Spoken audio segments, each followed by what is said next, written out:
So for chapter one, we were to discuss our perspective of the concept of ethics. And basically, for me, it's basically defining between what is right and what is wrong. Um, there's different things that come into play when sort of defining what's right and what's wrong. And sort of these things are like values, principles, things along those lines. And of course, everyone's values are going to differ, for example. But as a society, we can generally come together to conclude what is right versus what is wrong. Again, values differ, so like there's lots of hot topics in the world, such as like abortion.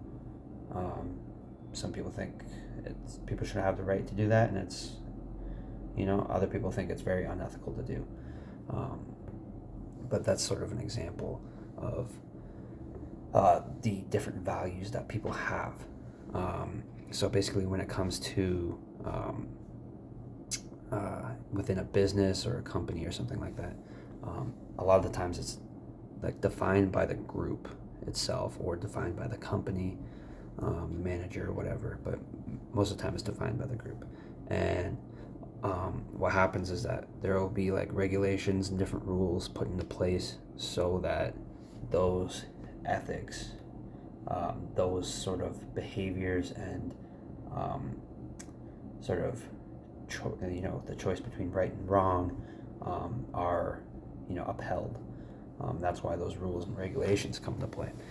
I know a lot of the times we have discussed this in other classes where what if your own morals are different than the company's morals or values or something like that. And we talked about it in other classes, and I'm sure we'll talk about that again in this class. But that's sort of something that can come into play, and that kind of leads into why we actually study ethics in business. Basically, we want to hold people accountable. We want to have people who have like integrity, and we want to have a company that's like based off of integrity. We don't really want anyone abusing the system or taking advantage of the system. Doing all this stuff for personal gain.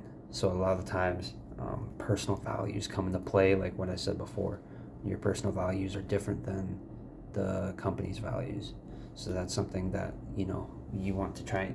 We study to try to find that equilibrium, I guess, and stuff like that. But we also study it to be able to find out different ethical issues that could arise in the future. We also study it to gain more knowledge on the concept itself. There are a wide variety of different types of like unethical behavior from like within a company there could be like fraud versus which would be considered unethical versus sexual harassment. Both are unethical, but they're both sort of different ways of unethical behavior, and it comes down to sort of the personal values again, and sort of how much the rules and regulations come into play, how the group actually defined it. I know we talked about in one class, you talked about like a pizza, people were hitting people on the ass with their pizza pans or whatever, and some guy fell into an oven. So as a group, that was ethically okay.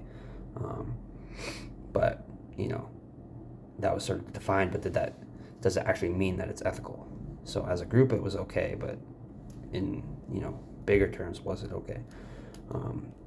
So we try and gain more knowledge on that.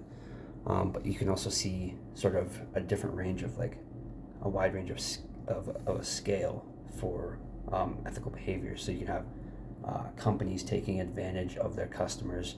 I know in the news we had something about the Simply orange juice or whatever, and it was there being like they're in hot water because apparently they're putting like chemicals in their orange juice. So that's something that's considered unethical. They're taking advantage. They knowingly knew about these chemicals and continued with production and selling to their customers. So that's something that would be unethical because it can harm the customers with these toxic chemicals. But then you can also have, on a smaller scale, you can have unethical behavior, as in, maybe you have an employee that steals from a company or a small business or something like that, whether that be through like money or different like appliances or something like that. But we also study it to be able to find new ways to prevent and also address it. A lot of times when there is unethical behavior, we also need to learn an ethical way to deal with that unethical behavior. So like a lot of the times, you can't, if someone steals from you, you can't just like outright beat the crap out of them. That would be unethical, even though they're unethical to begin with. But you also have to understand sort of, and be able to know ethical ways to deal with unethical behavior. And so that's one of the ways that one of the main reasons that we actually study. So there's a whole wide variety of why we study it. And then there's a lot of benefits to studying and implementing ethics into business. So there's 4 main reasons that were listed. So we have employee commitment, investor loyalty, customer satisfaction, and of course profits. So like employee commitment, if you have if you've developed an ethical culture, environment within your group, you don't have to worry about people stealing from you. You don't have to worry about personal gain being involved. You know that you guys are going to be working together and coming together like that and doing it for the right reasons. Then you have investor loyalty. So with this, like basically, if you have an ethical company or behavior, you know that more investors are going to be comfortable investing in your company. So you're going to have different stakeholders. So you want to make sure that people are, happy and comfortable and feel safe knowing that they can invest in your company, rather than whether their money could be stolen, or that's just an example. Something bad could happen to them, or maybe they have ties to your organization, and then you do something unethical, and then their name's also in hot water too, because they're sort of linked with you. Then you have customer satisfaction. Especially in today's world, millennials, Gen Z, ethics is like something that's like super, super, super important. And as much as to the point where people will avoid buying from certain companies if they don't align with their values. So you want customer satisfaction. The more ethical you are, the more able, I guess you could say, to bring in more customers, the more willing people are going to be buying from you, because they know that everything's going towards the right cause, I guess you could say. So with that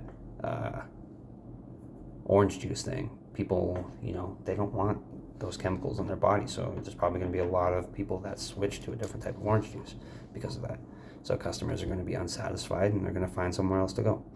And that kind of leads to profits. So the more satisfied that your customers are, the more customers you're going to bring in, the more profits you're going to bring in, and, the more units you're going to sell. It's sort of one thing that like builds onto another. And so that's the main, not the main benefit, but in terms of like a business aspect, you want to increase your profits. That's your main goal. And ethical behaviors in the business world will bring in more profits for you. And we were also to discuss sort of the evolution from the 50s and 60s. So earlier on, like from my understanding, ethics wasn't like a huge thing, especially as compared to what it is today. I already talked about how millennials and Gen Zs view ethics, but back then it wasn't that big a deal. It was just more about the money, whatever you could do to make more money, stuff like that. So in the 60s, they introduced the Bill of Rights. That was something that for that time would have been really big. And then sort of each decade it kind of like built onto another to the point where we are today. In the 80s, that's when they started to like actually like gain momentum towards ethics in the business world and stuff like that. And then in the 2000s, ethical behavior was encouraged, across from the government, stuff like that. And then that's sort of how it led to where it is today. So ethical behavior is so important in today's world. My generation and the generation ahead of me, we really, really value ethical behavior, and we want to buy from companies who practice that ethical behavior. So that is everything from chapter 1.